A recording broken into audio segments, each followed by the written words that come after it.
Hi and welcome back. In the previous video we've created Dialogflow agent. We have said the Dialogflow agent is a module that contains all the intents we need to recognize in our bot. But while creating an agent, the Google project was created. In this video I'll show you what is going on behind the scenes when we create a new agent. So, Google services share the same authentication flow. Here I have a diagram that shows you what is created behind the scenes when we create an agent.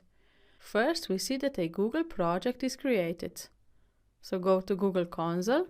I've shared the link in the resources. You might have to log in first. Here you'll see all your Google projects. A new one will appear here. The one for the Dialogflow agent. But it is not just Google project that is created. Along with the project, a service account is created. Google account is like a user, a virtual user account to which permissions are attached, like permissions to Dialogflow service. And each Google project can have up to 100 service accounts. So when we create an agent, a project is created and a service account that has the permissions to Dialogflow. This is how permissions are handled in Google. So a Google service account would get a pair of keys in order to authenticate. But this is done behind the scenes when we create a new agent. For more information about service accounts, I have added some more links to this video. Go to Dialogflow to your agent. Here, right beside your agent's name, you see a gear icon. Click on it. These are the settings of your agent. And in the General tab, you can see your Google project ID and the service account that was created for you. Dialogflow has two versions, 1 and 2. First version is still working, but it won't get any new features. New features will only be available to version 2. But in the first version, the Google project and account service were not needed, because authentication was with API keys.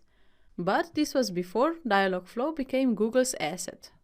What is also important here is that you need to have logging enabled if you want training, history and analytics to work. I'll show you all these features to you in the next few videos.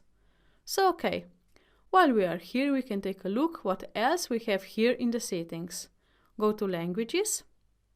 What I have not told you before is that beside the 20 languages, with Dialogflow you can have an agent that understands more than one language. So a multilingual agent. With this, your bot can support multiple languages and locals within the same agent, allowing you to specify different training phrases and responsing for each language your agent supports. We'll take a look at training phrases and responses in the next video, but basically training phrases is everything a user might say to the bot when having one kind of intent, and responses is what the bot says back. And it might not be the same flow in every language, it depends. Like everything in development, it depends on the use case. While in most cases your intent structure and parameters won't change from language to language, so you will just add additional languages to the same agent and customize the training phrases and responses as needed. If you do need to change the intent structure or parameters to support another language, you should set up a new agent. With a new agent it will be easier to manage the differences, since newly created intents and entities are copied to all languages. So add a language. To add a language, just select it here. I don't need more languages, so I'll just stay with English. Okay, the next thing is machine learning settings. This down here is the settings you'll be playing around with. This is a threshold for the confidence score. So, how sure what is the lowest percentage of certainty Dialogflow has to be to confirm one string belongs to the intent.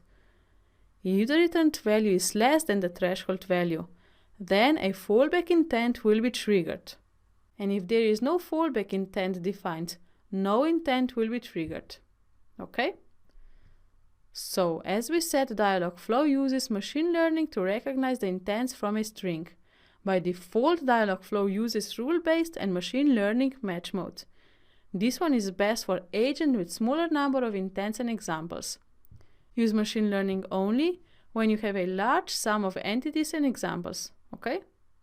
At the next step, you import and export data from the agent. But beware, if you use restore from zip, all the existing intents will be deleted.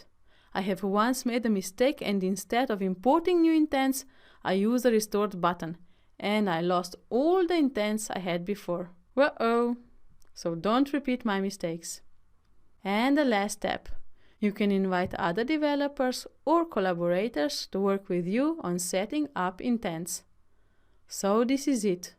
In this video, we talked about how Dialogflow is connected to Google Project via the service account, and we have looked at all the settings agents have.